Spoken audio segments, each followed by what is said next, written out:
Second by Linder. All in favor? Aye. No students.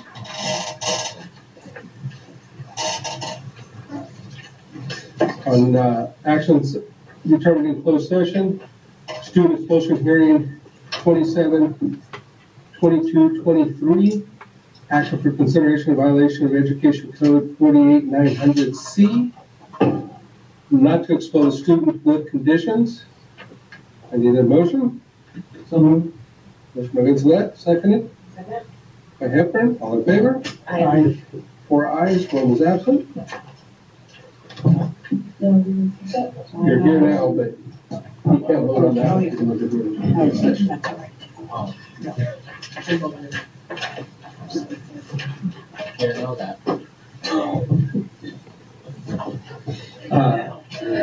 Student expulsion hearing 29-22-23, action for consideration of violation of the Education Code 48900C to expel the student and suspend the expulsion order with conditions.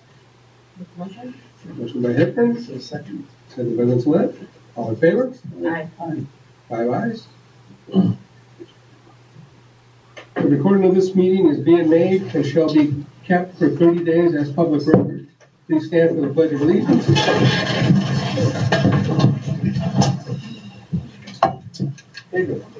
Would you lead us there? I pledge allegiance to the flag of the United States of America and to the republic for which it stands, one nation, under God, indivisible, with liberty and justice for all. Thank you.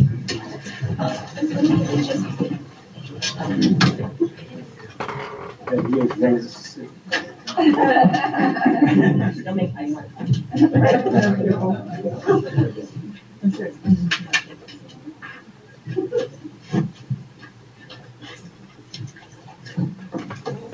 Roll call. I am here. Robert Vincelette is here. Senator Hepburn is here. Jim Bender is here. Wayne Moore is here. And Miss Alexi is absent today. Motion for the agenda. So moved. Motion by Vincelette, seconded by, did I hear Moore? All in favor? Aye. 5 ayes.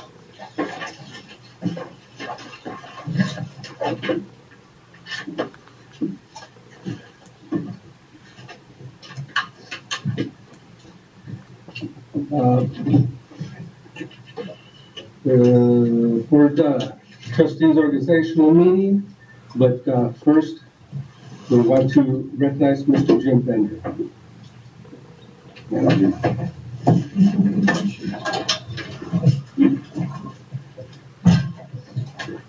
Jim, did you come up here?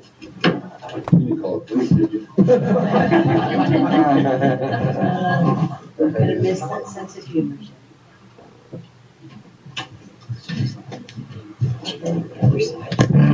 Put you in the middle, right there. Jim, as an appreciation for 4 years of good service, we want to present you with this plaque. Southern Kern Unified School District and the Board of Trustees recognizes Jim Bender for 4 years of dedicated service as a trustee from December of 2018 to December of 2022. Just want to say thank you so much. Thank you so much.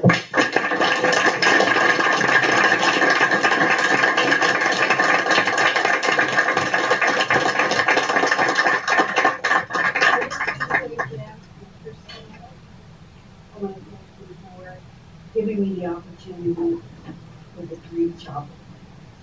You deserve it. Thank you so much.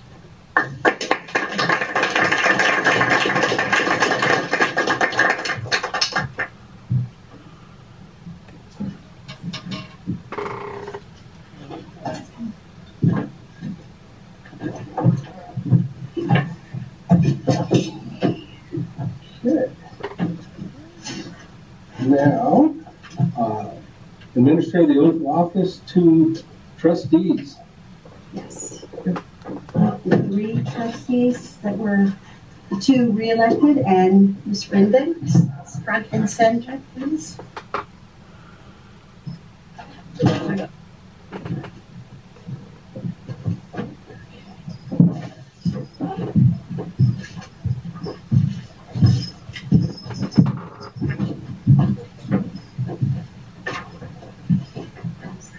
when we say then you pause, you repeat your names. You say yours. Do you want to say that at the same time or do you want after? No, same time. So, your name? Your name.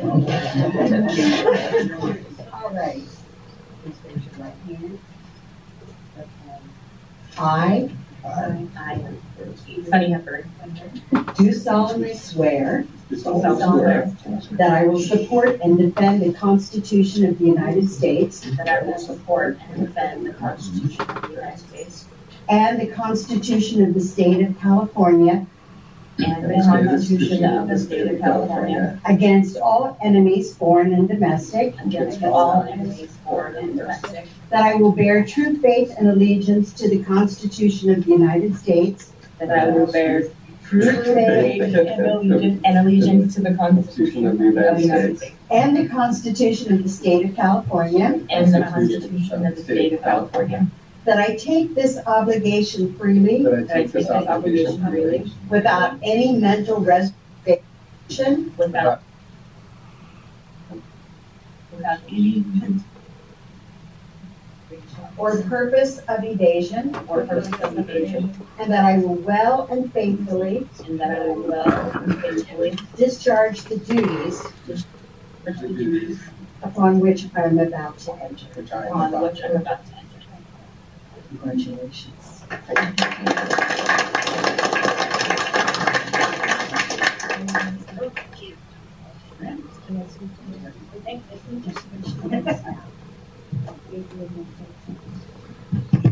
No, I think we're talking about celebrations.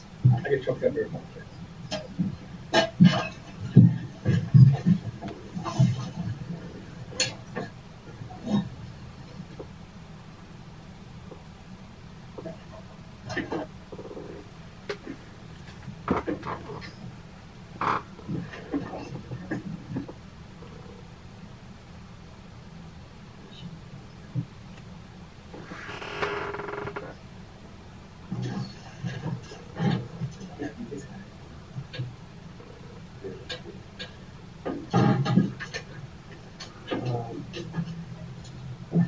Can you see that you've got one of the student?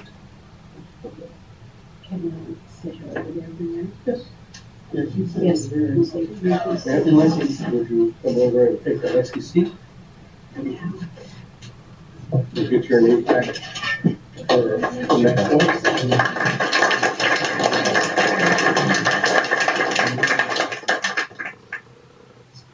You are now at work. You get the vote? Does she have?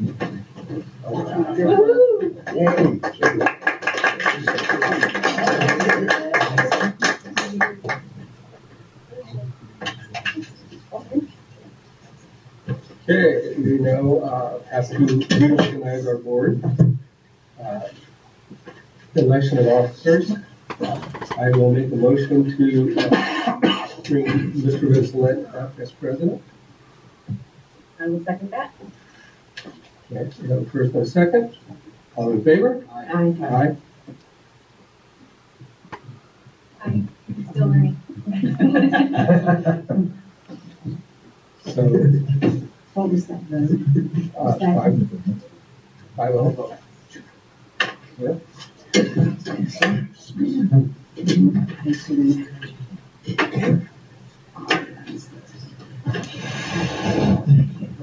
I'm gonna finish this.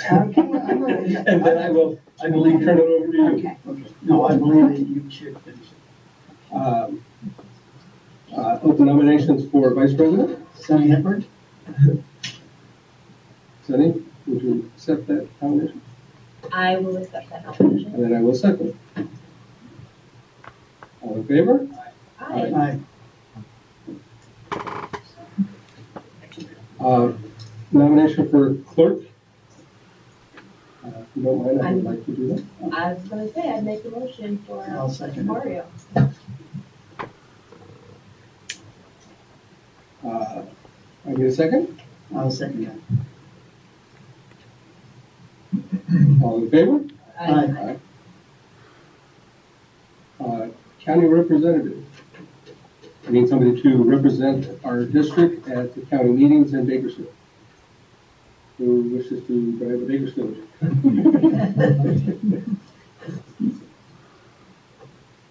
I did that one.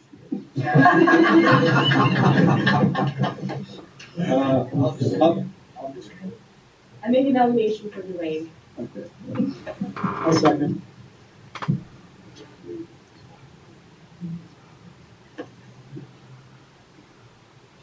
Pepper and Elizabeth. All in favor? Aye. County alternative representative. I make the motion for Adrian to be second.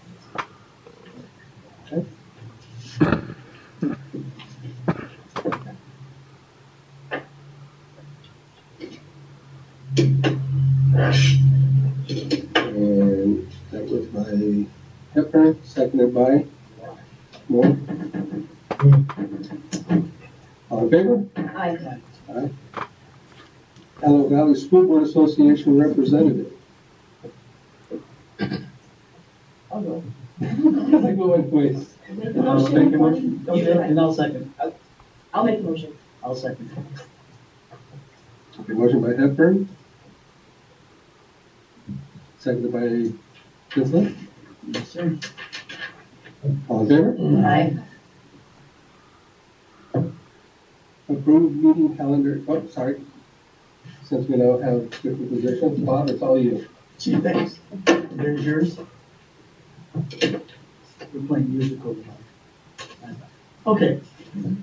Approved board meeting calendar, dates 18 months, subject to additional meetings or changes. Mrs. Gaines? Yes, basically, this is just defining the board meeting calendar for the next 18 months and informing you that next year's board meeting will be on December 13th of 2024. That will fall within the realm of dates and times that we are allowed to report. Call for, Make a motion to approve that. is there a second? More, all in favor? Aye. You might want to put in that all the calendar dates will be the first and third Wednesdays. Okay. That's true. First and third Wednesdays. And maybe add that we will have special meetings as needed, because we will be having quite a few special meetings because of construction. We have a lot of construction that's going to start starting next Monday. You know what, I forgot to look at that.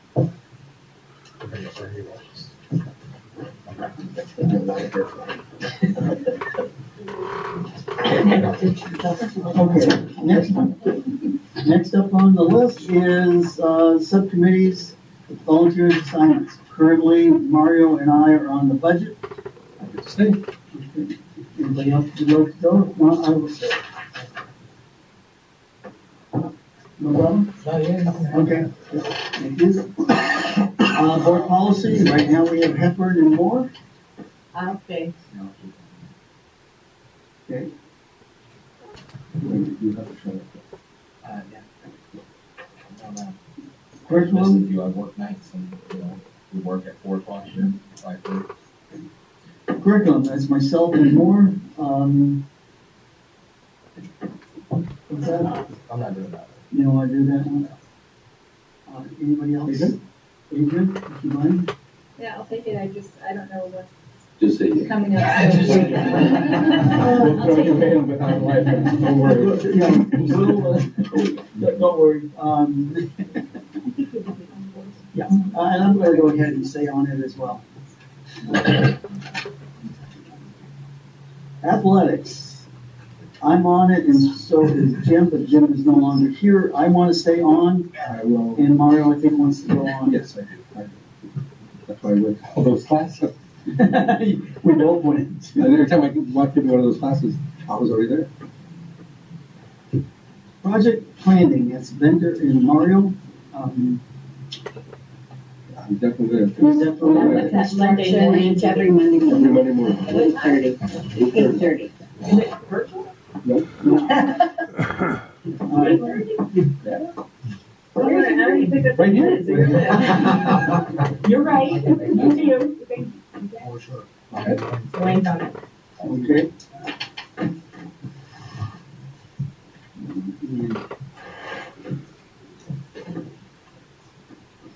Calendar.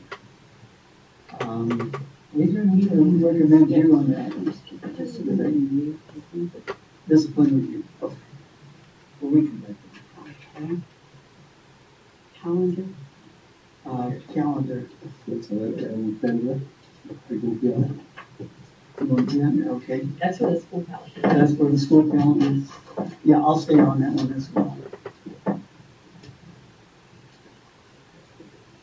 Discipline review. Okay.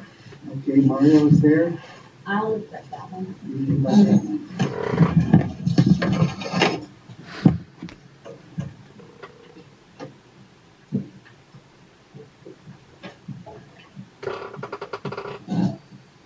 Technology.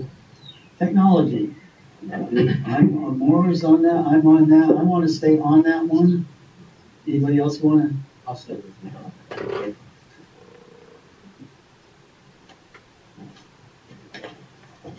And safety and security, I definitely want to stay on that one. Okay. So that's for both that.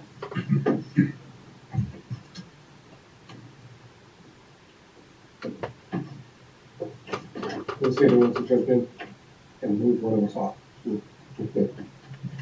Yeah, I don't know what you guys are looking at, so. You're on page 5. Oh, you're okay. I don't know. And it's on the board up here. too. There you go. Do a package with her. Yeah. I think if I was tracking, I appointed you to at least 2 of those committees.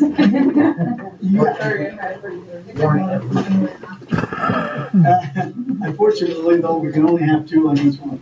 Otherwise, it's a school board. What means it takes, besides the planning and project, board policy only takes up a lot. And safety and security is still a big time. So, Okay. Adrian, if I can just, you are on curriculum, and you're also on calendar. And those are 2 really big ones to start. I think you'll enjoy those. Okay, reports and communications. Roseman High Early College Campus Cadet Corps presentations. Captain Wallace?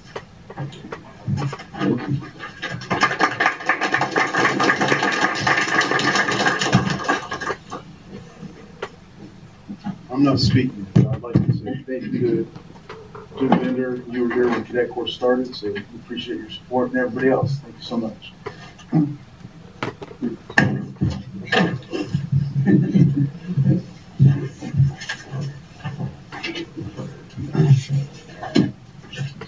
Good evening, students, board members, and distinguished guests. I'm speaking on behalf of Cadet Captain Katie Chodine. I am Cadet Staff Sergeant Nicholas Skusd, and I would like to introduce our Command Sergeant Major, who would briefly share some of our fall/winter highlights.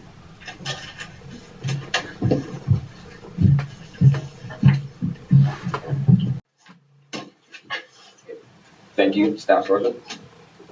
Good evening, ladies and gentlemen. It's a pleasure to be here. I thank you all for having us speak at this moment. I am Cadet Second Lieutenant Jeremiah Garrett. I am also the acting Command Sergeant Major for the 273rd Battalion, 15th Brigade at Roseman High School here. Our cadets have been working very hard and have been very busy this past year. We have participated in many events and ceremonies, such as the 9/11 ceremony, the Armed Forces Day Parade, the Extreme Team Challenge, Recondo, CERT training. We have honored many veterans, POWs, and we will be a part of the Reach Across America in Mojave and Bakersfield this coming Saturday. These ceremonies remind us of how far we have come as a unit and how far we have come since the first year we have ever served. On a daily basis, cadets hold these values of the California Cadet Corps without wavering or complaining in the slightest. We will soon be participating in the marksmanship competition, state cadet competition, and planning for a bivouac and summer training. Also, I have recently enlisted in the United States Marine Corps and will be defending this great nation. I will be shipped out on August 7th of 2023, and I will now be followed by Cadet Staff Sergeant Isabel Taylor. Thank you.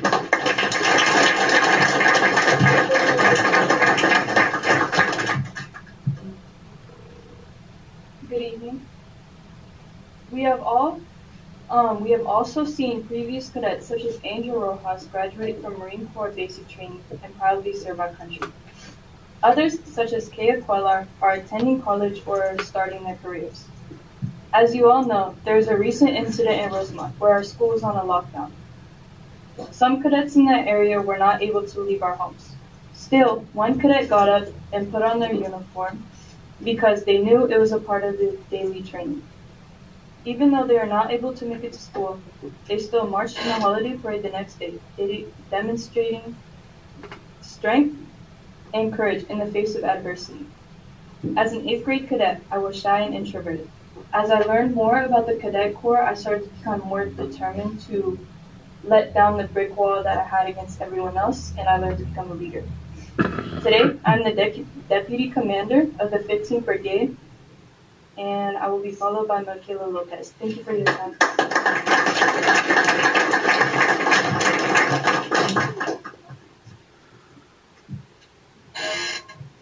Good evening. As Staff Sergeant Taylor said, I am Cadet Staff Sergeant Michaela Lopez. As cadet leader, it is a privilege to lead and be a part of watching our cadets step up and uphold the highest Cadet Corps values. One of our highlights for us this semester is to have some of our cadets with special needs. They bring joy to our program and give us more leadership opportunities. In my freshman year, I was struggling with my grades and attendance. During COVID, I was falling behind. But since I have become involved in Cadet Corps, I am doing well in school, and I am the battalion security officer responsible for cadet safety because Cadet Corps works. Thank you for all your continued support. We have a short video of a few highlights from this semester followed by Tropical Middle School.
you for doing this, Cadet Corps. Thank you, Charles, Major, thank you as well. I want everybody to know that part of, some of you have been hearing to know what I have asked to have done, and that is to have not the faculty advisors, but the student leaders to come up so that they get a little bit of face time with the board and let us know what's going on. And there's other things that you can also use this for, and that is that if there's something, there's needs out there, you can sure let us know as well. You know, we will work the best that we can to help you out as for the program. The program is very, very good. We have a lot of Cadet Corps at the Tropical Middle School as well as the high school. And thank you both, Major and Captain, thank you very much. We have, the middle school cadets want to say. We got more? Yes. All right, great. Tropico, did you guys want to go? You guys can go together and then. Yes, one at a please. time. The ones that are speaking. Great.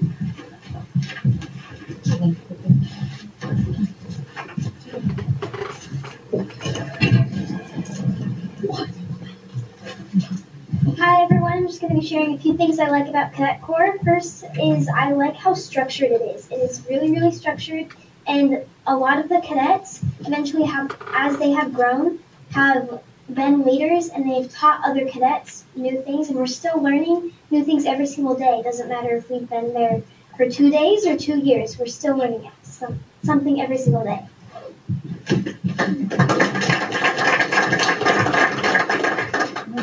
Good evening, my name is Cadet Sergeant First Class Adam Habal. I'm the Command Sergeant Major for the 277th Battalion, Tropical Middle School. My duty is to maintain discipline and handle morale. Our cadets have been met with standards of discipline and to obtain respect and influence other cadets to be good leaders. Over this years, we have events to obtain our core values, selfless service, integrity, and respect.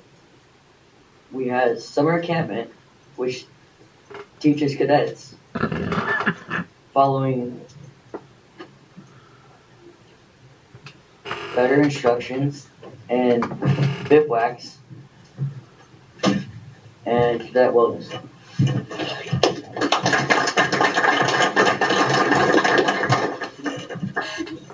Good evening, I'm Cadet Corporal Sladik. I'm the CO for Tropical Middle School, and I think Cadet Corps is a really great program because you learn a lot of leadership, and you might start off not knowing anything and not knowing anybody, but you get leadership opportunities and you meet a lot of new people too. Good evening, I'm Second Lieutenant Emily Corson, and I am the Deputy Commander for the 277th Battalion. I joined a little later last year, and I have grown so much in the past year. I've had great leadership opportunities. Although I was not able to attend summer camp, I have attended most of the events in the past year and learned so much from it. We've grown closer as a family from all our extracurricular activities, and we have after school on Mondays. We've learned a lot more from that, and I've grown closer with my fellow cadets. I am Cadet Corporal Williams. That's what the things I like about Cadet Corps when I joined was it lets me get to learn more about being a leader and just showing what I can learn and be able to command some people and help so many people when they came and joined and then have march and do movements with rifles. One of my favorite events was summer camp where we could learn how to be a Bible Connect person who would hack and help learn how to program and take away viruses.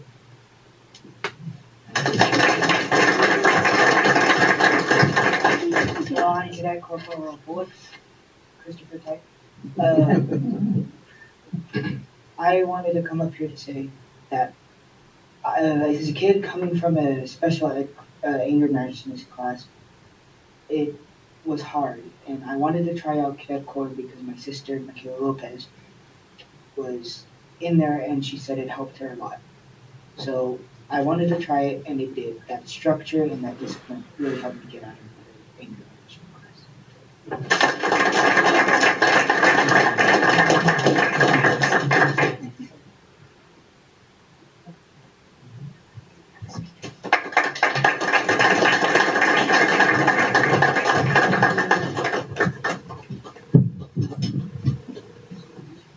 So good evening. Most of you know I am Major Cahill. I just wanted to summarize, I think, some of the things that the board should know, and I'm glad that Bullock even mentioned it, that we do serve the population for our special education. Specifically, I pulled some statistics. Well, Tropico has grown greatly. Last year, I finished with about 150 cadets. I started with 90. I'm now at 226 cadets. I have a fourth of the population of the middle school in my program. But of that population, I have 59 students that are either on IEPs or 504s. I also have recently taken on 2 students with individual paras. And then when we return in January, I'll pick up my second student that's from our moderate to severe special ed class. So there is no student on Tropico's campus that I am not willing to take and serve and be part of our Cadet Corps. There is a sense of pride that is served when those individuals get to join us in wearing the uniform and participating in the activities. And one of the greatest successes we just had, you saw some of the highlights of the parade of lights that we just had here in Rosamond. One of our one-on-one pair cadets actually marched the entire parade and accomplished that. So it's those moments, I think, that change all of us, and it allows the cadets to help nurture and mentor those cadets. So we really do enjoy it, and one of the things I'd like the board to consider, some of them mentioned the summer camp. It does cost the students $150. It's about the only thing Cadet Corps that they have to pay for is $150 to go to summer camp. Now that's $150 for 2 weeks, works out to about $12.50 a day. I know Cadet Corps does offer some $50 scholarships, and that was something I was thinking about, that maybe the district could look into offering $50 scholarships. That would take it down to just where the cadets pay $50. So summer camp is a huge thing, but send you an email, I will do that. And you can see Tropico did send 49 students last year to summer camp, and I know the high school sent about 25, so it was a good program. Thank you.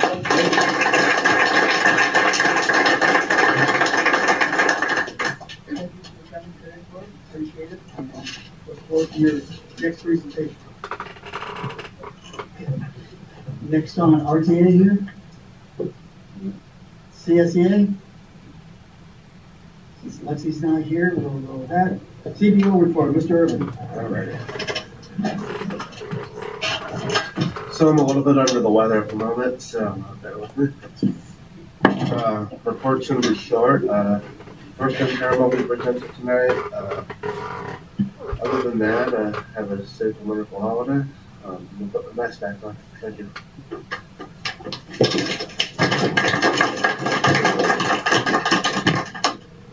Assistant Superintendent Instruction and Curriculum, she's fine. Yeah, she's still not feeling well. Okay. Associate Superintendent Human Resources, Mrs. Hargis. Good evening, and thank you all for coming. Cadet Corps, you guys getting up there and speaking and have done just a tremendous job. It really is inspiring to watch all of the videos and the different things that you're doing to keep up the great work. I wanted to say welcome to Ms. Brendan on the board.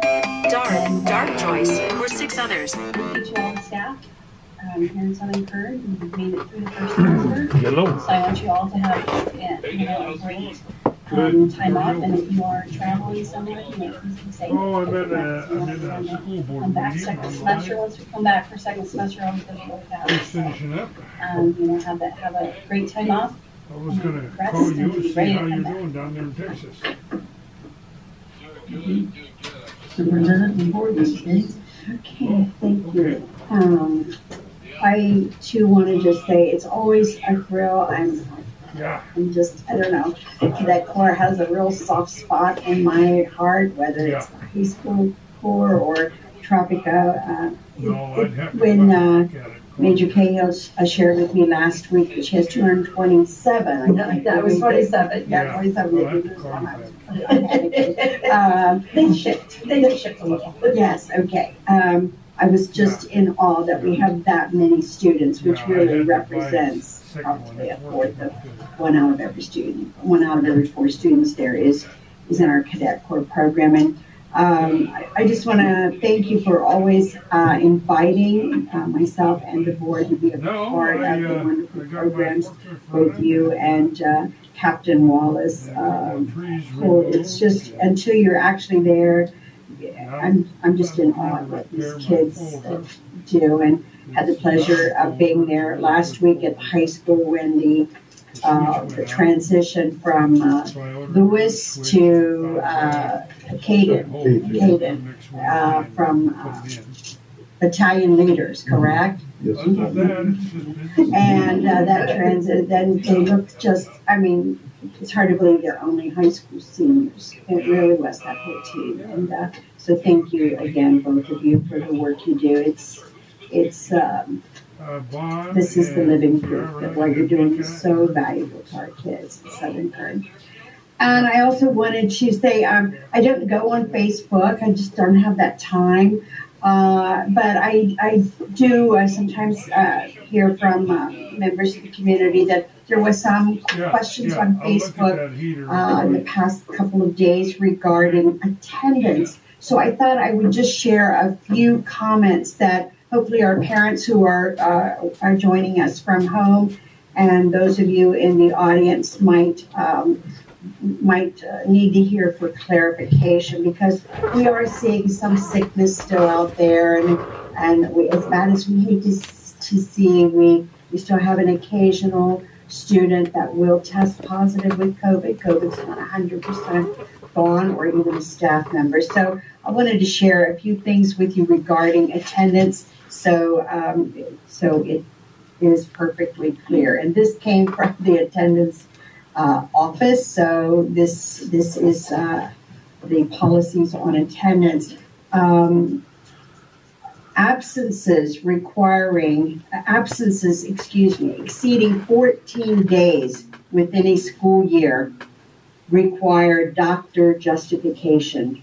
Any absence exceeding 14 days requires doctor justification.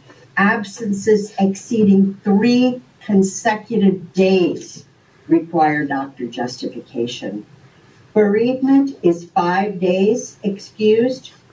Attending a funeral out of state is 3 days excused. An in-state funeral is 1 day excused. 504 plans and IEPs are taken into consideration if it mentions anything about the student missing school due to health reasons. So if you have a 504, if your student has a 504 or an IEP, we want to make sure that those health concerns are mentioned in there, and that is brought to the attention of your attendance clerk if you're at the secondary or the attendance office at the district office. Given 3 days to justify any child's absence. And so after that, it is perceived as an unexcused absence. COVID-19 related absences are not, let me repeat that, COVID-19 absences are not counted against the student and are coded differently. So if we have proof that your child is suffering with COVID-19, those absences will not be counted against the student. A2A letters get mailed out to parents depending on the number of absences a student has, even if the absences have been excused. A2A, the company that we use that monitors our attendance, they see a number and the letter just goes out, excused or unexcused.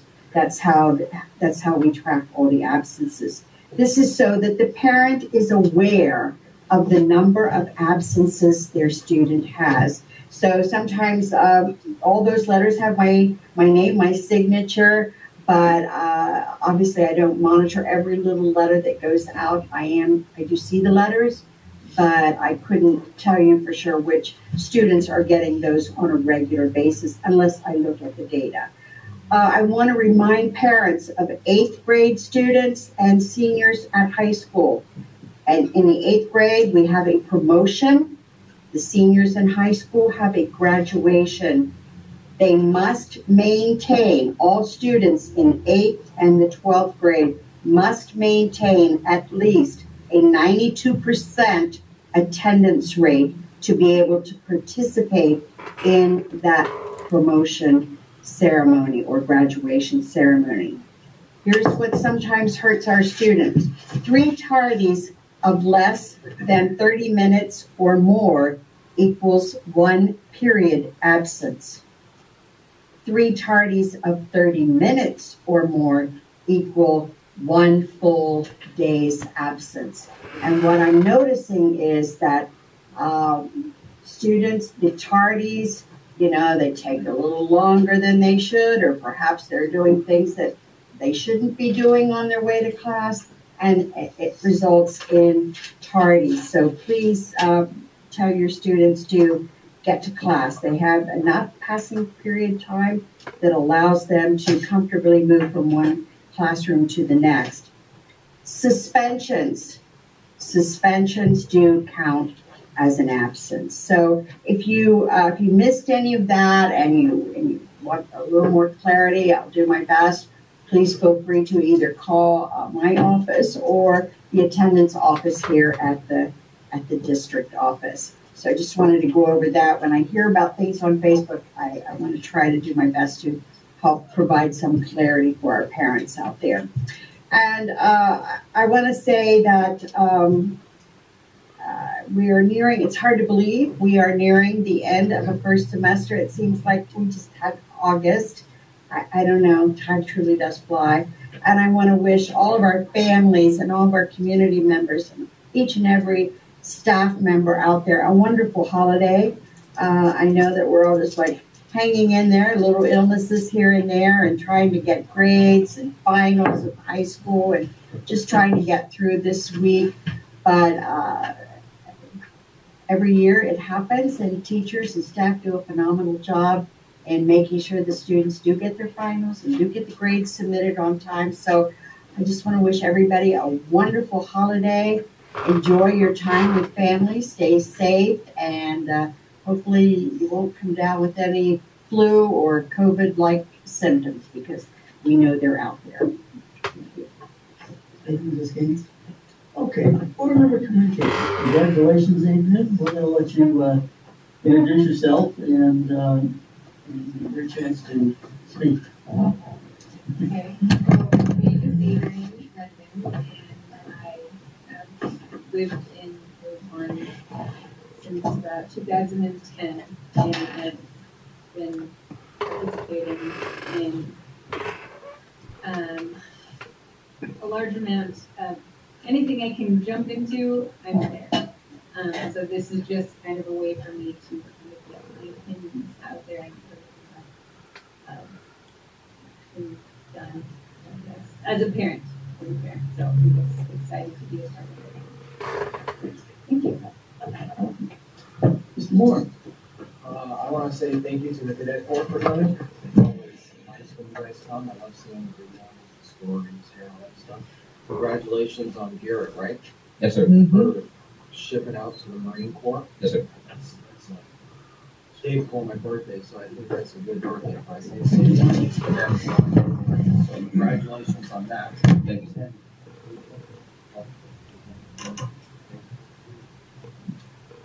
Pretty fun, if you ask me. I think a lot of stuff's fun, so. Okay. Son. So we have a full house. I feel like you guys should be sitting up here with us. I'm glad you guys are all here to attend the last meeting of 2022.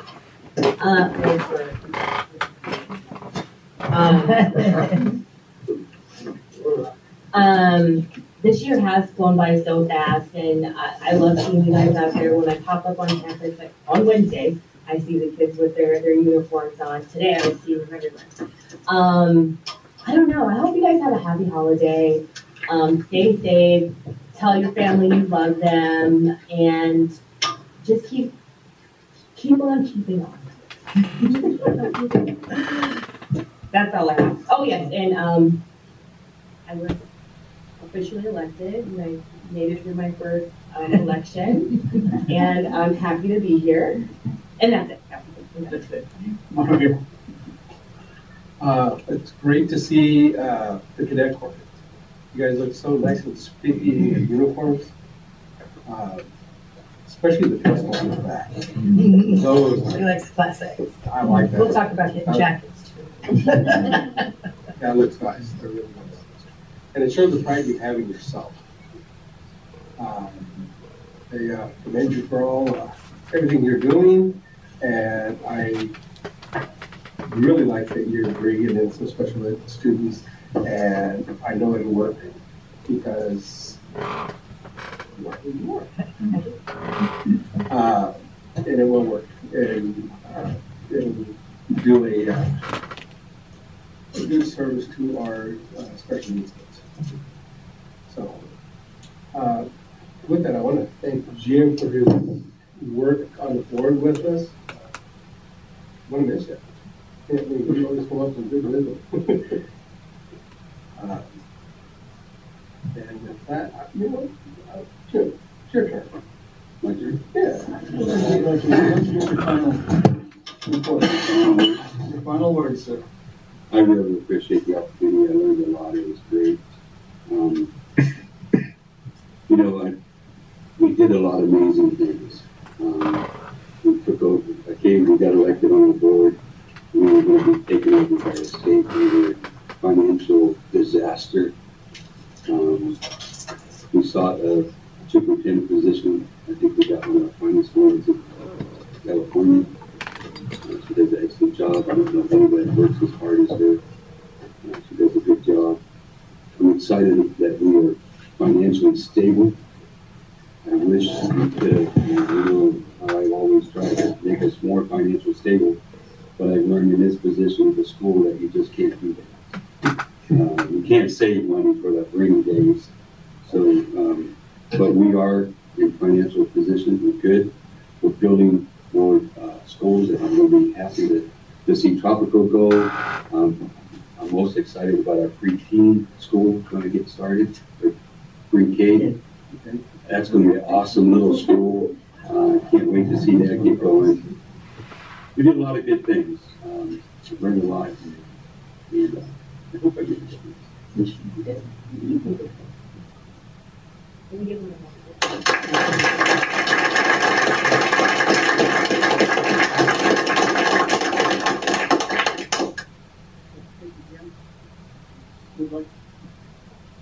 Again, I'm going to put us, Mario. I learned a lot with you for 2 years. You were very, very good guiding light, especially on those special meetings that we've had to do. You truly are for the kids, and that is well appreciated. And as I mentioned, a lot of us have learned from you, and I know we're going to continue on. Adrian, congratulations on winning the election. And Sunny and Mario, congratulations on being re-elected. So really a pleasure to serve with you.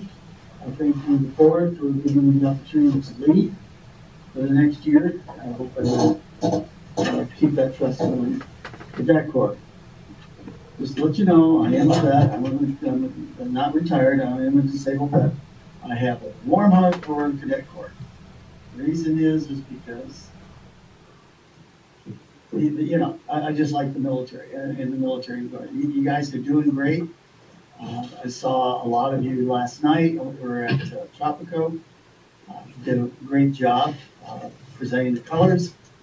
I enjoy it a lot, but I won't get a chance to go out and in the future go out on the field and shake your hand before a football game because I can't do those in football games. So I will do others. But I do that with the ROTCs and others because I have a lot of respect for the kids that are doing that.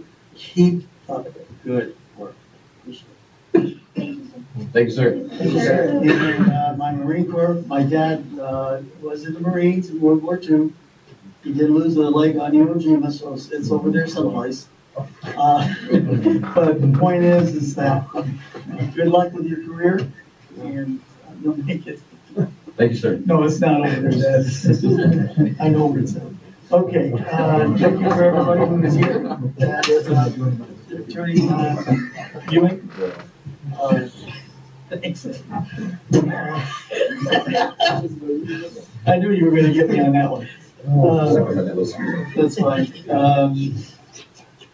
We've got a lot of work to do. One of the things that I'm highly interested in and have been is the quality of education for our students.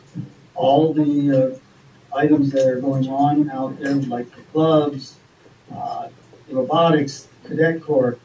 The reason why I have you come here because it gives you an opportunity to have FaceTime with the board.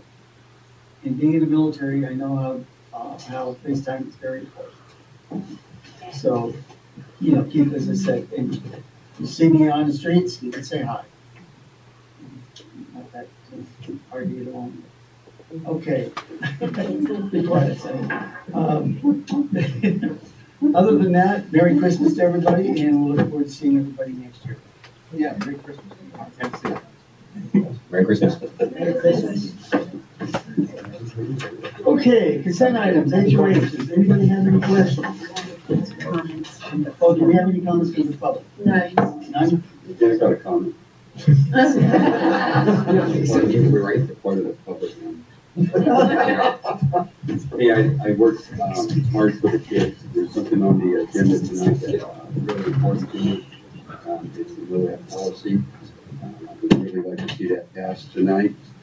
I just believe that there's students out there that do struggle, and that if we can give them the opportunity to improve that grade, letting the coaches and their mentors encourage them to get that grade up, I think we're really doing something good for our kids. To expel them and not let them play sports or any activities because they receive one F, I don't think we should be able to do that. I understand we're here to educate first, but sometimes this is how kids learn, is through that mechanism of being out there on a sporting team and the activity. So I really hope that passes tonight. Thank you, sir. Okay, now we go to consent items. Items A through H. Anybody have a motion that we accept A through H? I have a question. Go ahead. Sorry. Can we talk about item F? Leanne, tell me how I know are we renewing for another 2 months? Is that what's happening? This would be a renewal period from February to August. And can I ask how the results were? Did we bring in some big candidates? We haven't really necessarily asked people about, if the billboards were what brought them in. But any recruiting that we can do is obviously helpful. We have one that is a static billboard as you come into the Antelope Valley, and then we have our digital one that is a Lancaster City Park. This also, helps us when we have to apply for waivers, whether it's for an administrator or a teacher, because we have to be able to show, how many ways did we go about looking for staff. So, even if it just, somebody coming on into the valley to say, oh, Southern Kern, couples are out there. So, I think it's been valuable. Okay, I got a motion. Do I have a second? Mark, all in favor? Aye. Okay, now, this is Jim's request. We have approved the removal of NOAA policy, which is regulation board policy 6145, extracurricular and co-curricular activities. Mrs. Gaines? Yes, as this was mentioned at our last board meeting, the NOAA policy was put on hold for 1 year, allowing students who may have one F on their transcript, but passing grades in the other or in the other content areas to participate in sports. This was board member Hepburn asked if we could table this at the last board meeting, and we did, and so it is brought back tonight as an action item. Both of the copy of the administrative reg and the board policy, I believe, are in your packet. The administrative reg is on page 59, and the board policy is on page 61. If you look at the back of page 60, board members, it says we line through the statement that reads, it's in red. In addition, students cannot have any Fs during the grade reporting periods. That has been lined through because that is the sentence primarily that we are asking, or that you are discussing to remove, which would say that a student, as long as a student maintains a 2.0 grade point average, that would allow them to participate in sports and extracurricular activities. So that is the sentence primarily, either based on your action tonight, we will put back in the policy, or it would be removed. I make a motion to approve. Hold on. I got a question. Didn't we do a thing last year where if they had an F, we let them sign something saying they had a semester to bring it up or something? We did. Okay, did that ever pass? Yes. Okay, so we're already giving them the chance to like raise their grades, so what are we, no. If we remove the F, then we up the GPA. Because they need to have some kind of something to. There has to be a consequence to Exactly. grade. Well, the state CIF puts a 2.0. No, it's been 2.0 forever. It was 1.5. No, the 1.5 was, The 2.0, and I think it was. yeah, Yeah, it's 2.0. it's been 2.0 as long as I've been in the officiating. So we know that. It's, what you're asking about doing is that We, as a district, implemented a no-F policy, 15 years ago. I'm serious, and I do believe that there's kids out there that, I don't know. When I'm here, I gotta remember that before. The way I wanna say that is not cool. But there is teachers out there that will purposely fail a student because they do not like them. Trust me. I agree with that. So, It happens. so Mr. Moore, may I just, But this is where I get stuck in the middle, because I don't know if these kids do, like, are there really teachers out there that fail kids because they don't like them? I mean, sometimes I take it to the head, but, I mean, I don't think the teachers purposely flunk you. They might dock you, they're not gonna flunk you, right? So what? well, But why have we decided that they're gonna change this? Oh, yes. Like, I wasn't here for this, so I just wanna get some. Jim asked because he doesn't agree. I do not agree with it because there are, and I'm going to just put it this way, we have other means of holding their feet to the fire. It also gives us an opportunity to, the coaches, to have the ultimate decision on whether or not they're going to play a kid in grades, any one of them, and they could, in fact, say, okay, you got an F, and you're not trying hard enough. Let's give that choice to the coach. We're one of the few that have that policy, and most everybody is So starting to how, have it. okay, so if it's into our F policy, 2.0, it's not that hard to get. No, it's not. Okay. So now we know that most of our 99% to 100% of our athletes that are playing now, whether they walk or not, and get that one F or that one.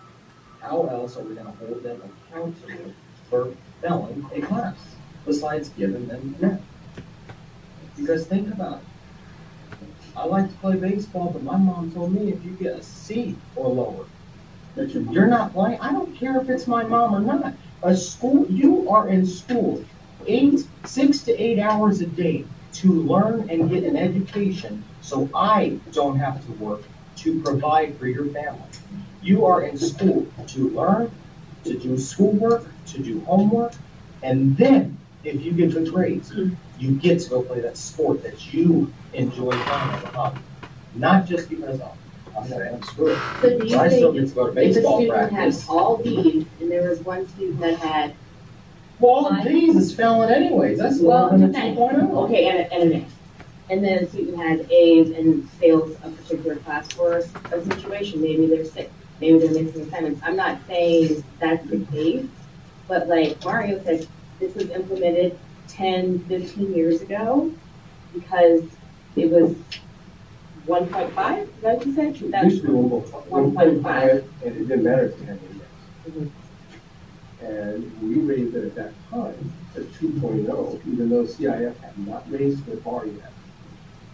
And we added a no F policy to get kids, the way I see it, is if you ask somebody to do a better job so they can play, they will do it. We are one of the few schools that we got an academic award because all the girls on our soccer team were B's or better. They had like 3.0 or better, everybody. But they knew if they got that They one knew, well, F, they weren't playing. Right, Exactly. And so there was, in other words, if they want to play, you've got to keep the Let me ask you a bar. question. When did you graduate, Mario? When did you graduate? 1976. Bob's? 65. I didn't because I couldn't keep up the grades. Here we I are. left school because they wouldn't let me do sports. That was the biggest thing on my thing. That's what kept me in school and then my coaches helped me. They came out and they helped me. They said, Jim, you're not playing Friday, it's going to get your grades up. I worked on it as hard as I could. To give that choice back to the coaches to discipline their kids. There's nothing worse than being on a football team and being a starting player, and have to sit the sideline. That's discipline. That's going to get their attention. True. It just shouldn't get to that point though, to where they have to, so the teacher, the parents, and the students all need to be advocating. To make sure that students. So it doesn't get that far. So we don't have a bunch of rocket scientists. I tried very hard in school. Trust me, I just couldn't do it. I just couldn't. We got kids out there that have problems. That's why AV and all them guys are winning championships, because they got our kids. Because they quit here and go over there. But what are they going to learn? What are they going to do when they get out? Somebody that has discipline, they'll have discipline, they'll learn hard because we establish good coaching positions to give these kids instructions, to tell them, no, it's not right, you're gonna sit the bench, you're gonna have to do this, you're gonna have to do certain things to play. But if we just tell them, there's no hope for you because I just don't know algebra, I just can't get it, well, there's no hope for you to play. That's how we are. We can't be that way. It's not like that. Yes, it is. I guarantee you, every coach out there that wants these players is going to work with them. That's what I mean. Give it back to the coaches. But the coaches, they will work with the kids to get them to play. Exactly. When even back when I was playing, it was only a 1.5, and no that policy didn't. There was nothing there. Our coaches would start looking for recruits because, of course, we were a very small school, and we paid hardband football because there was only like 13 of us. And coach could afford somebody to be out because their grades weren't up, and they wanted you to come out and play. So they would start working on you the year before to make sure that you kept your grades up so you could play. You know what our coaches do now? You know what our coaches do now? Not now, not our staff now. I believe we've got a really good staff. In the past, what our coaches did was, don't worry about old Tommy here, because he won't get the grades. He's gonna come out, he's gonna play, he's gonna make the team and all that, but don't put much effort into him. Even though he's a good player and we could really use him, he won't make the grade. He'll have an F. That's what happens in the last 10 years in our school district. Exactly what happens. They don't take that student and work with him because he just can't do it. I mean, I don't, you guys just vote on it, go ahead and get it done. But the simple thing is, we got kids that just can't do it, and we're doing a disfavor by not letting them try with the coaches and every other opportunity. If you don't get them out of that F, I think, hear me out on this one. If we don't get them out of the F, they're not going to graduate with that. I mean, if they've got, say, algebra, we're expanding algebra.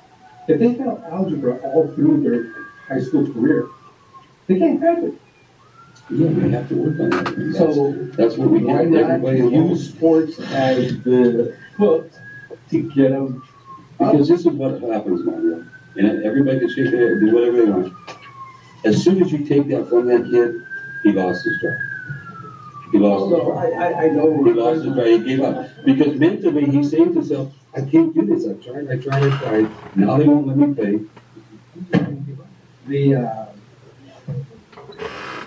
All the statistics that CIF puts out show that kids who play sports are 80% more likely to be in school, so they can play. So because of their attendance. Now, it also shows that their grades are higher because they're in sports. Because the coaches don't want to lose one because they can't make grades. Exactly, but we're taking it out of coaches' hands and everything. Well, we're all taking we're out. doing is giving them another little handout so they. No, we're saying, don't show up to practice tomorrow. That's what we're saying. I'm gonna ask a question. Yes. How many kids do we have in eighth, well, maybe Mrs. Gaines, how many kids do we have in eighth grade in the district? In eighth grade, we have 75? How many 12th graders do we have in the district? A lot less. A lot less. Not a lot less, but the high school's enrollment is up So we're this year. losing kids. We are, listen to me, we live in a military community, we are right next to a base, so a lot of these kids come here in 6th or 7th grade, and by 10th grade, they're out here. Trust and believe, not everybody's like me and Jen and Mario, we're here. I can relate. I was a military kid. And you moved from school to school. Yeah, I never How lived long anywhere. were you out of school? I never lived anywhere more than 5 years. Exactly. But in theory, if you've moved out in eighth grade, there should have been somebody else taking your place in 12th. Not really. No, really. All I'm saying is in today's society. Because I was in the military. How many kindergartners do we have? Wait, last year I was at the high school, okay? The freshmen, it's all because we're also growing.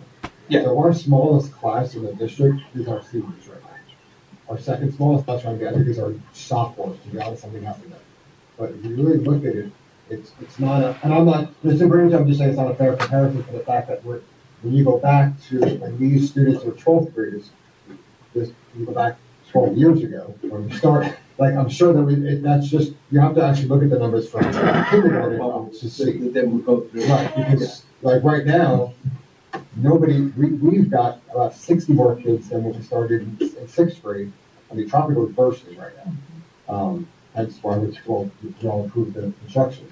But I want to say we're up to like 100 kids at Tropico. I couldn't tell you the exact number, but I do know last year's senior class was actually larger than this year's. But then there's something that happened. And maybe it was budget cuts. Maybe it was loss of job. I don't know, but I'm just saying I know that it all of a sudden is. I remember when I was there, it was like, okay, next year's going to be a small graduation. After that, we're in for it. Oh, yeah. And so that's just to let you, the numbers aren't exactly. So on this no F policy, let me just see if I can clarify this. So the CIF, the state, I think we all know and agree it's 2.0 for players to play. Has nothing to do with no Fs. So let's just say somebody did get COVID, somebody did get sick. Maybe they were able to keep up with all their classes that were in a Google Classroom, but one teacher didn't use Google Classroom, and so they now have an F. They come back, and now they can't really play. Now, COVID, and that's why last year it was suspended, because, Okay, so maybe it's monkey rocks now. okay, if it's a pandemic type situation, we could always suspend it at any given time. But like we did for last year, we had to have a vote to suspend it. So the kids who did struggle online could play. But I guess I'm more targeting, like I know specifically at Tropico, there's one teacher that doesn't use Google Classroom. Actually, I don't even use it that much. But if somebody's at home, it makes it more difficult. So we have a one-off situation. And I think what you were saying, actually, Mr. Moore, I heard some of it that not every child is raised in the same environment. Your mom was on you. We have a number of children in this community. I've definitely learned that they don't have parent support. Their parents are both working, if there's even, or they're being raised by grandparents or foster care. Maybe they came from another school district. There's tons of foster students. I have a number on my caseload. Those kids would have an F, and now all of a sudden they're exactly where Mr. Bender's saying, this would be bad. They couldn't play. There is a statute in there that states that if they are coming in from another school, like say they had an F in 8th grade, okay? When they come in from 9th grade, they're actually exempt from the Okay. Just for the first. so now they have, now, if they're in school and they fail that first semester, if they want to play baseball that spring, now they're not eligible. And I guess this is the social worker coming out in me. So you failed math, you're not a math kid, you failed math all the way through, and we haven't quite received the special services we're needing. So yes, there could be that second semester of failing math, and now they're out of sports, now we're in the situation they can't. I would be recommending that the 2.0 that the state has set is good, it's inspiration. We need to keep those kids above a 2.0, no doubt. It's great to hear a soccer team that's all above 3.0. And I know my cadets will tell you, Major Cahill won't let me go on this activity. There's some activities everybody can go on, but some activities they can't, to make my cadets get better grades. And they fight tooth and nail. Right now, they're turning papers in right now for the next 2 days to their teachers. So I do think it goes back to that coach can inspire. Yes. But for our district, we already struggle in academics. If we're just losing the bottom end because we're adding an F policy to what the state minimum is, we could hurt ourselves even more. Let the coaches help them. Just to go back to it, because it came up last week, and I don't think that our district, because I know I didn't have an athletic director last year, understand that this policy isn't just for sports. This goes to cadets that end up, if they fall below the 2, which I wasn't aware of. So it's not an option of major policy, it's actually the district policy that technically you let some of them do all activities, they really shouldn't be. Well, yeah. Literally, they should be already though, which I wasn't aware of, because we all, until they mentioned it last week, and I actually pulled up, I said, so this is actually for its activities, any extracurricular, whether you're organized or not, is a 2.0. But the question is, like, Marching band's part of Marching it. band, yeah. Marching band's part of it, and drama club would be part of it. All these clubs, because they're all that. They're all active. The thing, there's a couple things that Mr. Johnson, who's our athletic administrator, pointed out to me. He had a student that was terrible in algebra. He mentioned it. He said, the young man turned around and waited and waited. Now this is young man that's on a college track.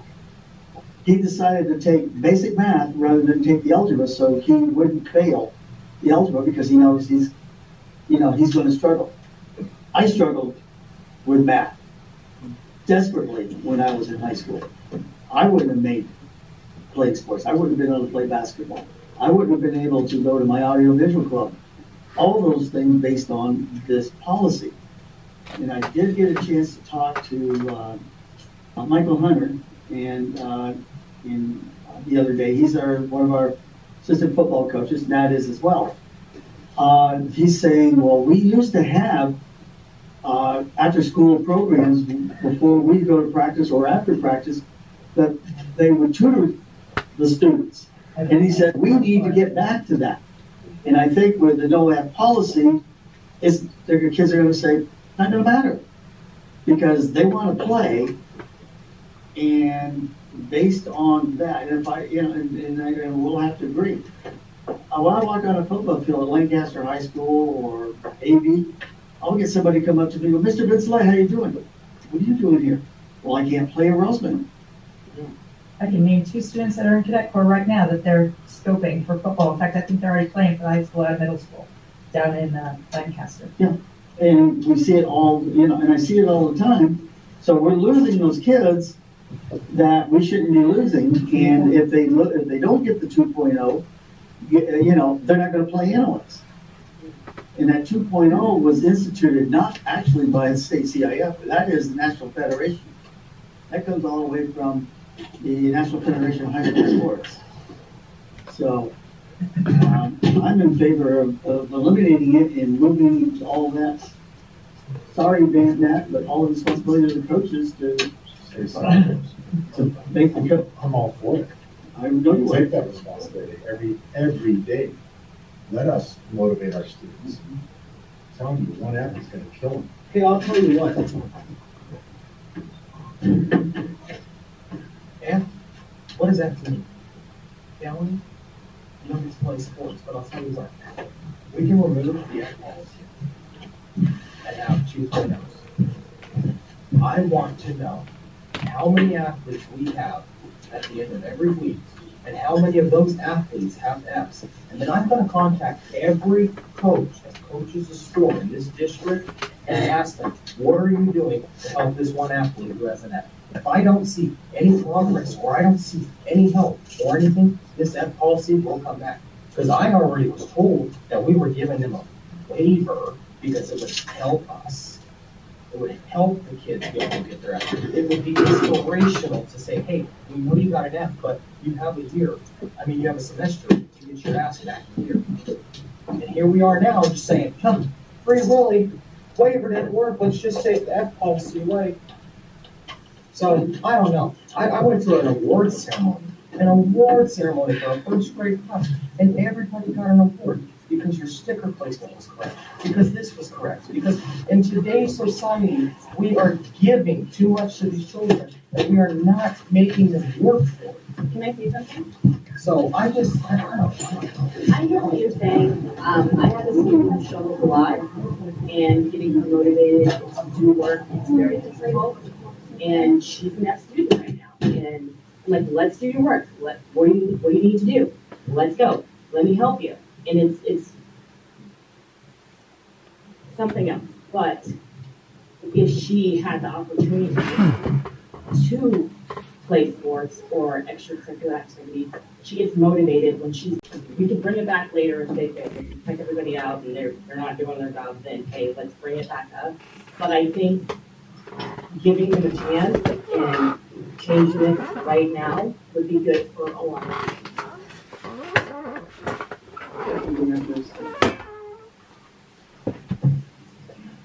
So the students that say are on a team, they do have Fs. They are allowed to continue practicing, but they cannot participate in games. Correct? That's up to the coach. And because you can have all A's and no F's. Okay, you're way above the 2.0. But that code, and I know they do it, they'll go out and they want grades. They have to give a grade slip every week to them so they know where those kids are.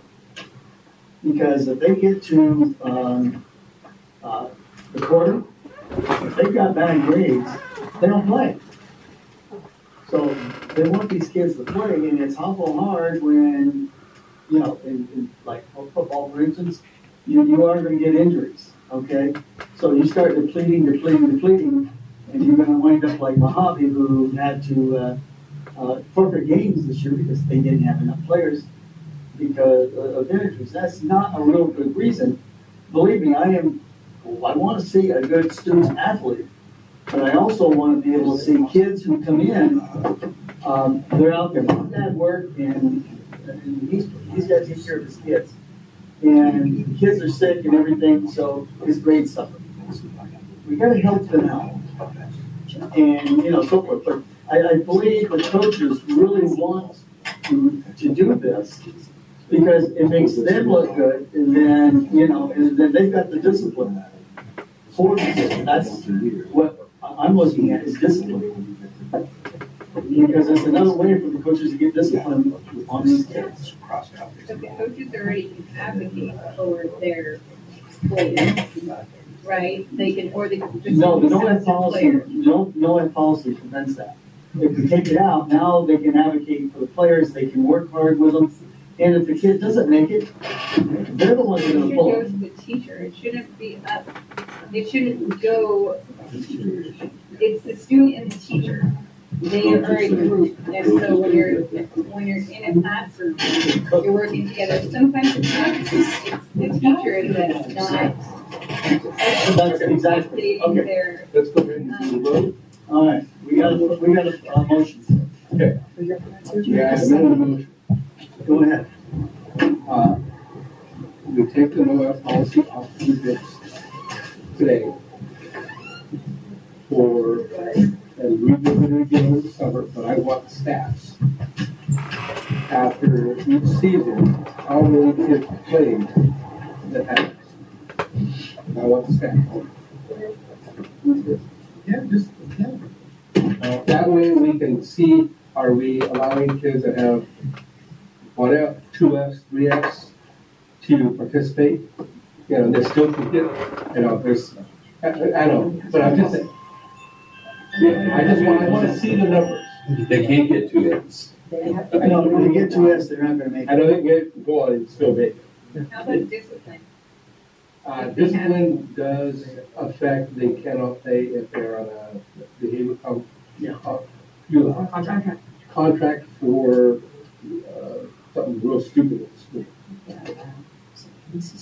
Well, it's up to the, The school is it's up to the coach.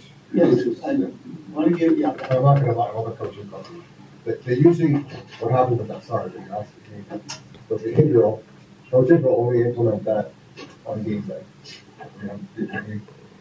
They will not, hold them out of the game, at least in my experience last year. They will not hold them out of the game, unless it fell on a game day with suspension. no, I know, but that's something, Fix that. But that was left to the that's what coach. Jimmy will fix, I can tell you that.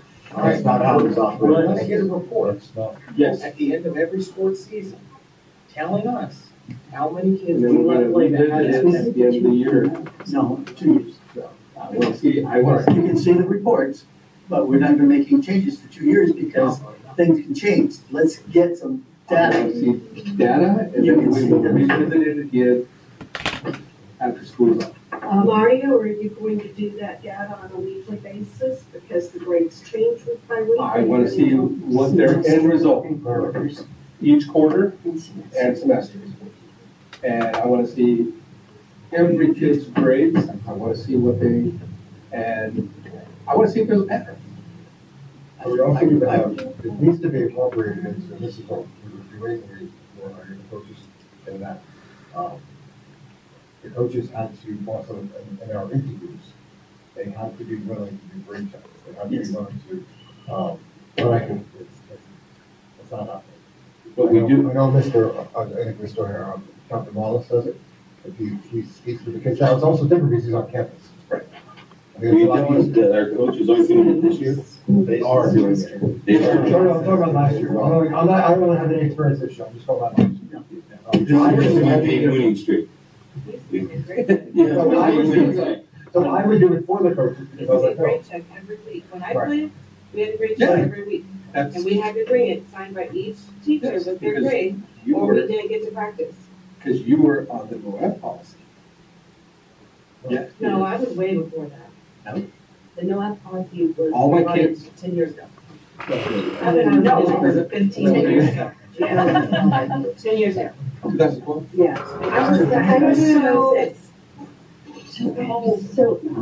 Mr. President, I Yes. could just make a suggestion. No, it's okay. In listening to each and every one of you, from Adrian on down to Mario, you're all making some really critical and good points. I'm just gonna advocate for the kids for just a second. And I say this only because I've seen it.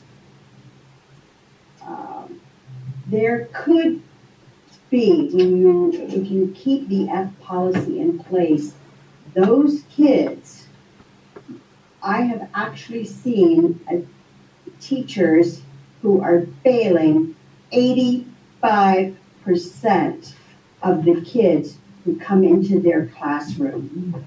As an educator, I can tell you, and this room is filled with educators, that is not a student issue. That's a teacher adult issue. A child could have 5 A's and 1 F, ending in a 3.33 grade point average, and by this policy, not be eligible to play any sport or be in any club. So I just ask that I know that might seem rare, but I have seen teachers who fail so many students, you wonder why the kids have just given up. But respectfully, I would say, okay, we have Mr. Moore, I'm a 12th grade government economics teacher. I'm failing 85% of my students. I would expect Mr., what's his name? I'm just gonna say Suresh, because I know Suresh. Yeah. I'm gonna say, I expect Suresh to come to you and say, hey, 85% of these kids are failing in this class, and it has been happening the last 2 to 3 years. What's the deal? Then that teacher should go. Then that could not become a student issue. It is not a teacher issue. That becomes a district issue. Because let me tell you something. If there is a teacher on any one of these campuses failing 85% of their students, in my eyes, they're not considered a teacher. He ain't teaching them anything. I'm just saying that. One student, it's too much. Yeah. And I know it's done now. Yeah. Am I getting my data? Sure. Go ahead, sir. 2 or 3 years is gonna help a senior that's trying to get to college this year. If a teacher's messing up and a guy's trying to get to play college ball next year or that, and I'll just speak from a coach, a teacher, and I can't tell you how many times I've been called to the office because a player is not doing something right. I'll have it. English teacher say, one of your players is messing up in my English class. But I would never be on the baseball field and go to the English teacher, hey, your English student is messing up on my baseball field. Right? Yeah. Okay, so what I'm saying is coach, as a coach, I've been coaching about 20 years. I get called out by teachers all the time. You need to fix your player. And I do. And I can tell you I've stood in this boardroom for players that I was trying to help recover from bad decisions. And there's one that just, I believe, just completed, he was expelled from school for bad decisions. He just finished his service in the United States Marine Corps. And it was because our school gave him a chance to play baseball that he was able to recover for some stupid decisions and serve our country. So I'm a teacher, I'm a coach, I'm a firm believer that sports is an incredible way to change kids' lives. And Charlie, I agree with you. It's any extracurricular activity. Yeah, like cadet corps. There's, these kids, and it's a kid, some of them do mess up. I mentioned, was talking a little bit. You got, I'm sure you've had the kids, and I know Matt's had them. As a youngster, his mother and dad are working, they're working nights, he's got to take care of the siblings. He doesn't get the full opportunity to, do his studies and things like that. And we're going to punish him.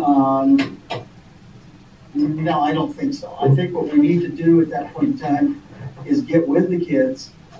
We need mentors. And as I said, Michael Hunter said, we need to get back to that. I know Cal City does it. They will turn around and the coaches will have the kids either before practice or after practice, depending, and they will spend time tutoring the kids.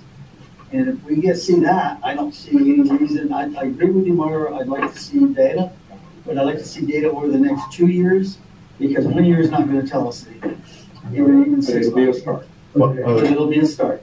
I'd just like to add to that, because again, as a teacher, it's not like teachers don't care about their students, but if you have 150 students, you're limited to how much help you can give. But if you have a coach, if you're coaching varsity baseball, you have 15 baseball players, you can really focus on those guys more than I can as a teacher. And so it's just an incredible opportunity to do what you're talking about, mentoring. I've sat in the dugout many hours with players talking about things that had nothing to do with baseball. Mhm. And and teachers don't have that opportunity usually. Yes. So one of my daughters who's graduated, she pretty much had all A's, was started with an math class. So she had started 3 point something GPA. She wasn't a slacker. She retook the class and got a B later, but it was a struggle at the time, but she wasn't being lazy. So I think it's like everybody's looking poorly, but if you have a struggle, say you're like say math, you know, that, but overall you're doing really well. You're not a slacker. I think that's it. I do think your sports committee needs to take a look at everything, not just their policy. Because, I mean, I remember I had the meeting with Coach Wallace, and it doesn't affect every sport either. Because it resets at the end of the year. This is what they're doing, that's what you're saying. So, because like Mr. Brendan said, you're not gonna tell that kid they have a chance at not the football season.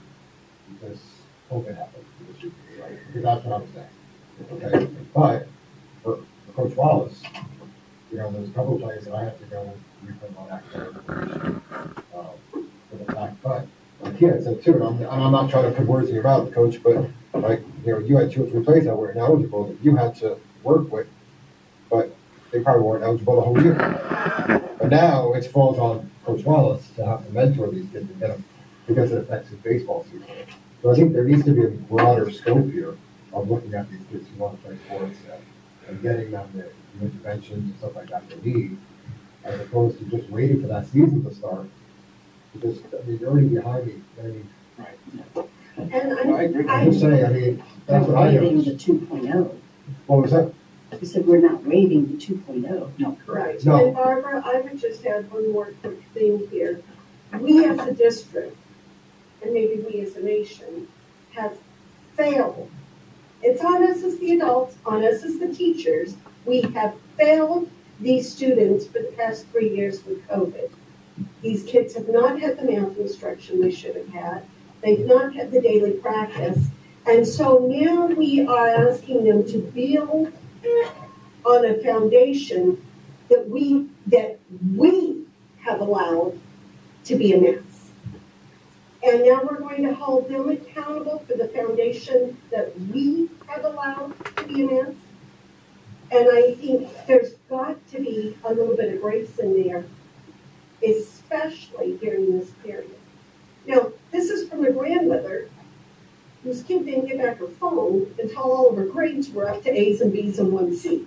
So I'm not in favor of, but there are these children, and we've got a poor foundation. And I will point out that the reason her granddaughter did get her grades up was because she was mentored by another cadet. Yes, We molded cadets from the high school. So absolutely. keeping those kids in those organizations should be our priority. I know this is gonna be a struggle, let's just go on with it. But I'd like to see a vote, just however you wanna vote it, to end it or keep it. I don't think we need to suspend it or ask for waivers. It's just one or the other. To me, let's either keep it or get rid of it. But if we keep it, I truly believe we're not looking at a kid looking towards the schools. We're really not. Yes, sir. I just wanted to add one more thing. In terms of coaches and those who are in charge of the activities, aren't they an extension of education? And so I think based off of this vote, if you're essentially not putting the faith in these educators. You know, you can call them coaches, you can call them whatever you like, but they're still providing an education to them. And it feels like you're hindering their ability to do that. And yeah, teachers have, you know, a long list of students that they all can't, you know, attend to, and then you have these educators, these coaches that have the ability to do that, and it feels like you're hindering their ability to do that by taking that away from them. Just wanted to add that before you guys voted. And I'm gonna dovetail onto yours, just a second, young lady. I'm gonna dovetail onto that. As an official, we know the football field, the basketball courts, the baseball diamonds are extension of the educational process. The officials have one job out there. They're the test proctors because those kids get tests at every game. Okay, so we know that. So you're correct in your assessment. Young lady, you have something to say? So I'm not a sports person, so I can't speak for the sports, but for cadet corps, like Major Kayla, she doesn't, if we have really bad grades, then she'll tell us, like, you're not gonna do this, or if we're showing up late to class, you can't do this. She won't let us do that kind of stuff. But she'll work with us that we are able to. So that, but we're still able, we still show up to the classes, we're still able to get leadership opportunities, we're still able to do stuff like that. We just can't always do the bigger stuff. Like, with the sports players, they're still sitting on the bench, but they're still there. And if they can get help doing it, they can still be playing the sports.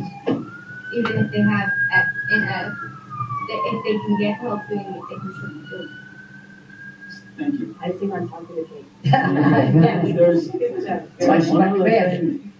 Somebody else wants to speak? No, I need Okay. One other thing Matt will agree with me is that the hardest sport to have kids prepared is football. And the reason why it's hard is because even the CIF will not allow them to put on pads or anything, 2 weeks? For 2 weeks. So if we take a kid out of that sport for 2 weeks, he's got another 2 weeks, he's got to get prepared back. And so that becomes an issue as well because those kids are going to get hurt. I mean, that's a collision. Okay. Okay. I have a question. All right. I continue with my motion to approve the. I second the motion, but I want stats. Give him I will agree. And we'll put on there, we'll amend it, that stats must be provided for each coach on a monthly basis. I say it on a monthly basis on grades. Because Why? Oh, yeah, never mind. Mr. Vincent? Yes, ma'am. Since I'm probably going to be the one to have to pull those stats for you, could we do, we can go back to the 22-23 school year and start with football and all the sports in between, but do you mind if we do the quarter and semester grades? That's fine. Those are the ones that are on the report card, and that will show how many were eligible at this point in time, how many eligible I at will this agree with point. that. I will agree That with that. will make it a little bit easier, asking people to backtrack for football when grades weren't full. Yeah. I will be the one to provide those. Okay. Call for the vote. I'm going to say yes. Aye. I But regret. Amen. How many do you have? I'm on You want to abstain? fence about it. You can abstain. Yes, I think I'm going to. Okay. So Yeah. we have 4 ayes, okay? 3? What? He said aye. Yeah, I said yeah. So we have 4, okay. Motion passes. Okay, but I will say this, though, we will monitor this from the board. I know Mario has got to regret, I understand. Understood.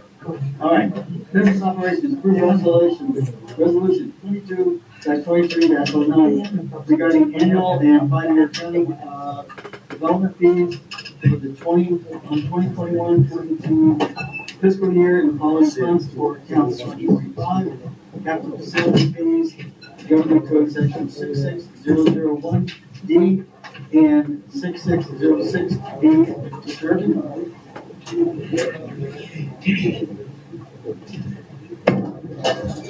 We're talking what's standing up. So this is the annual resolution, going over what our developer fees were spent on for 21-22. The amount of our developer fees currently is $4.08 per square foot for residential construction and 66 cents per square foot for commercial.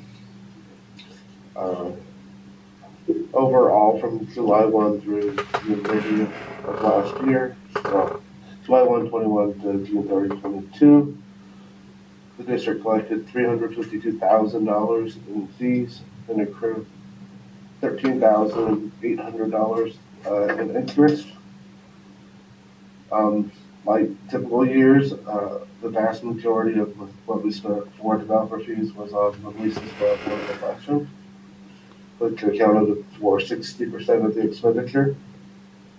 The other major component of the expenditure has been the early part of the Tropical Middle School expansion, paying for geotesting and site utility lookup and all of that to prepare for the upcoming construction. Approximately 1% was spent on administrative fees from Queen County, as we are unincorporated and don't have a local entity for that. At this point, there are no identifications of needing to make any fund transfers or loans made from Fund 25 to General Fund or Fund 13 or anything like that. So, is it on the developer fees? I will make motion to accept the resolution. Okay, motion by Mr. Gutierrez, second by Mr. Moore. All in favor? Aye. Hearing 5 ayes, motion passes. First interim report, Mr. Irvin. All right, with your packets, we have an additional nice stack of papers because I forgot to plug one number in and then had to run 3 different reports to show the ramifications of not plugging in one number. So this is an addendum to what was in the board packet of the original draft. So this staple handout has an updated multi-year projection, updated Fund 1 specifically expenditure and revenue, and an updated criterion and standards. All right, so what is first thing? There are 4 major parts of the budget cycle, starting in June of the preceding year with the development of the budget and ending in September of the following year with unaudited actuals. And then in between those 2 points are first and second interim. First interim is the report of expenditures as of October 31st. So from July 1 to October 31st. And then once we get past January, I begin work on second interim, where these are periodic updates of where we are and what's changed and what hasn't and everything, because budgets aren't carved into stone anymore. It's a bigger challenge. So first up is our revenues. The revised revenue for first interim is $65,400,000.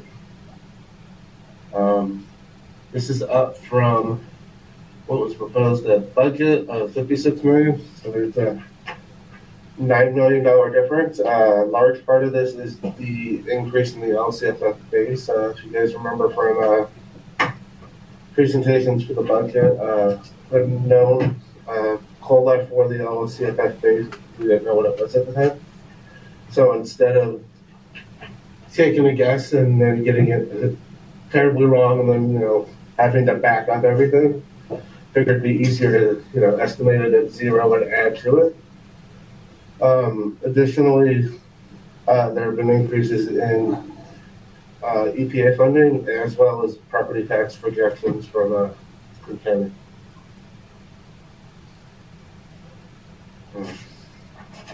So our unrestricted revenues are based on the LCFF calculation. bulk of our unrestricted funds comes through either the LCFF base grant itself or supplemental and concentration, which are very district by district based off of attendance as well as our unduplicated pupil percentage.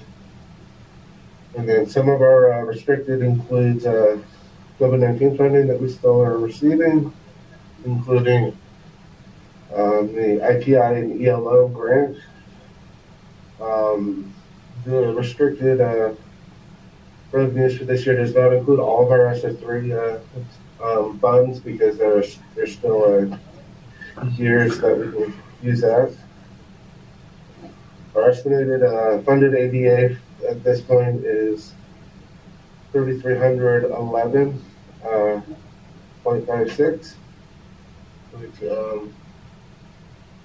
is higher than what was anticipated in the budget, but our enrollment has grown substantially over the course of this first part of the year compared to what was expected with the budget. And the reserves are projected at 21.21 at the end of this year.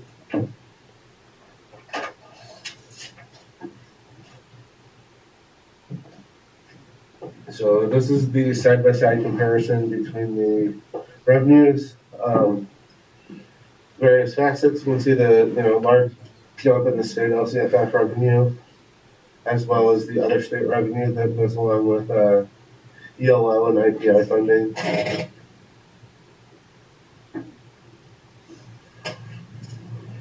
Expenditures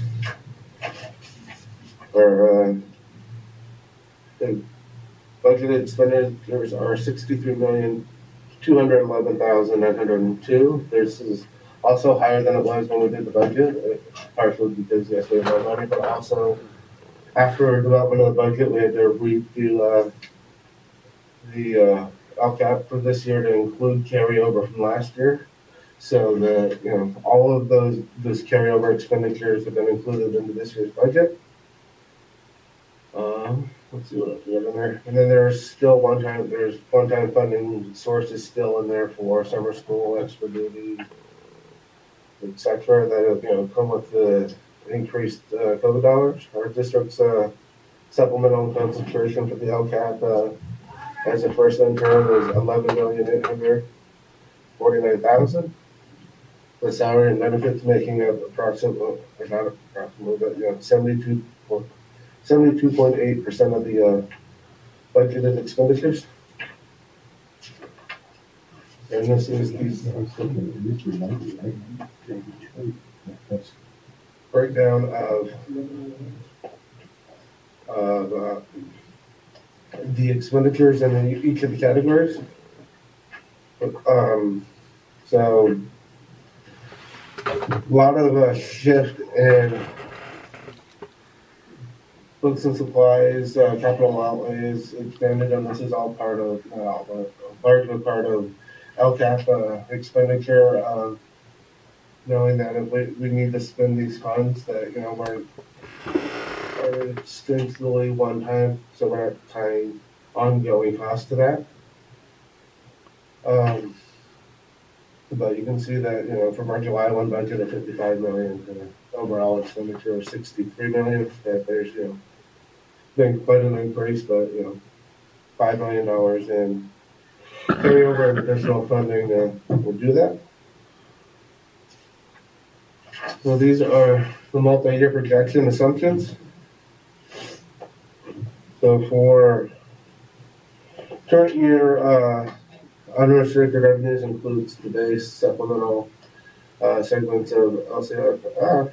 The COLA, our statutory COLA is 6.5 with the additional 6.7 for the LCFF base.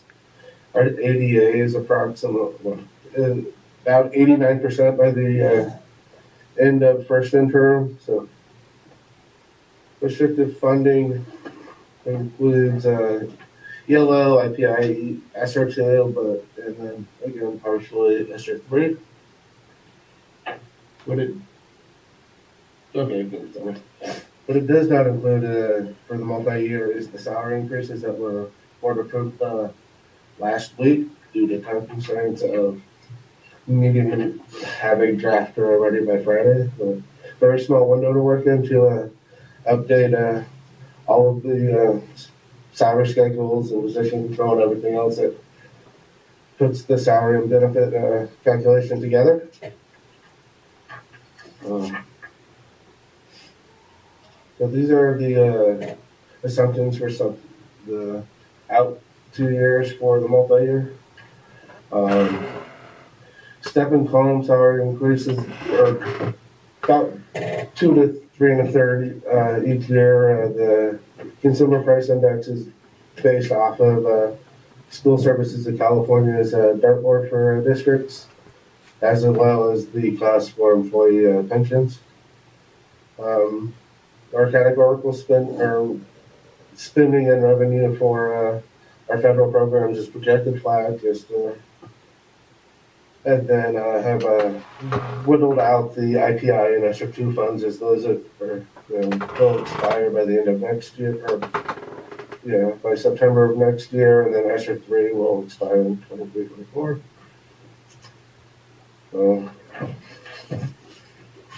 So this is what the multi-year projection looks like.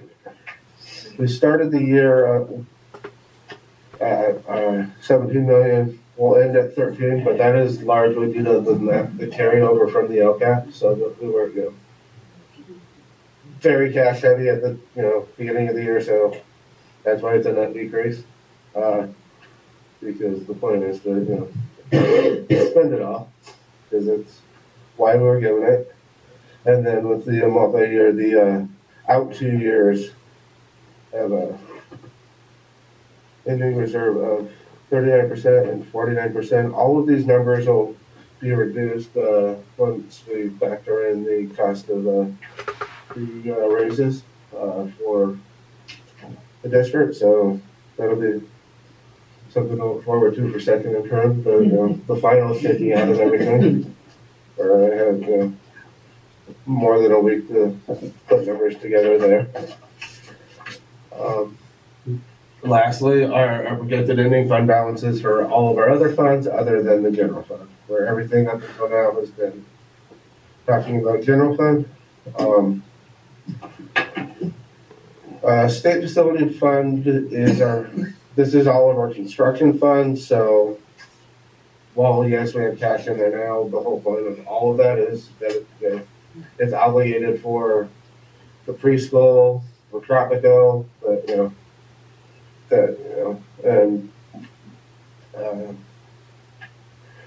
everything else has been about status quo in terms of not a huge difference in funds 11, 13, 21, or 25. So thus far this year, nothing dramatic has happened that has swung anything from the way things were with the budget the same way that the general fund did. So another presentation. Hey, Robert, one question. Did you say we were at 82%? 72% for labor? 72? Sure. Robert, you're the man. Yep. That's good.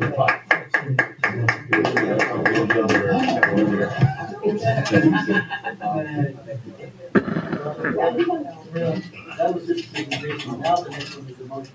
Okay, certified district's first interim report with positive certification. Mr. Irvin? Yeah, if you guys wouldn't mind, that would help me out tremendously. All right, we'll go ahead and certify. I'll suspend the reading. All right, got a motion by Mr. Gutierrez. Second? Moore, all in favor? Aye. Aye. Hearing 5 ayes, passes. Approve E-rate year 26, 2023, 2024. Request for proposals, RFP number 2023-01 and 470, number 230007672. Mr. Wexler?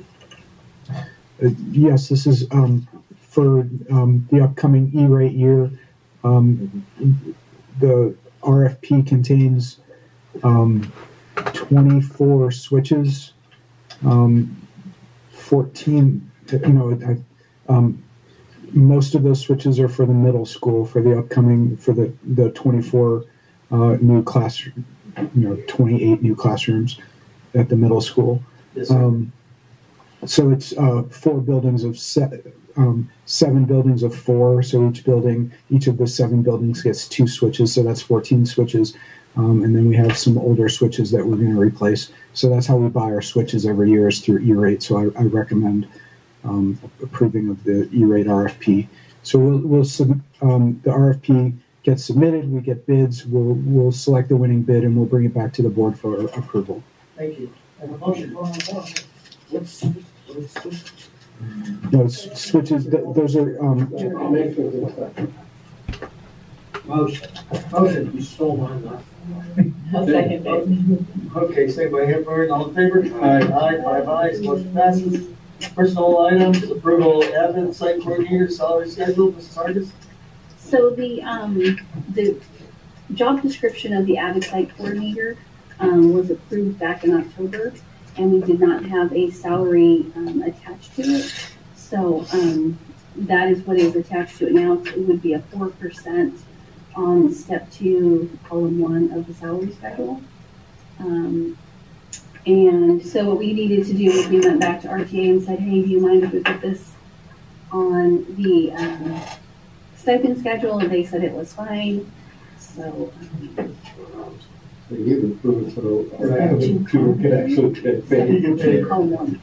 Okay. Yeah, and that would be for a position at the 4 comprehensive sites, one at Fresno Elementary, West Park, Tropical.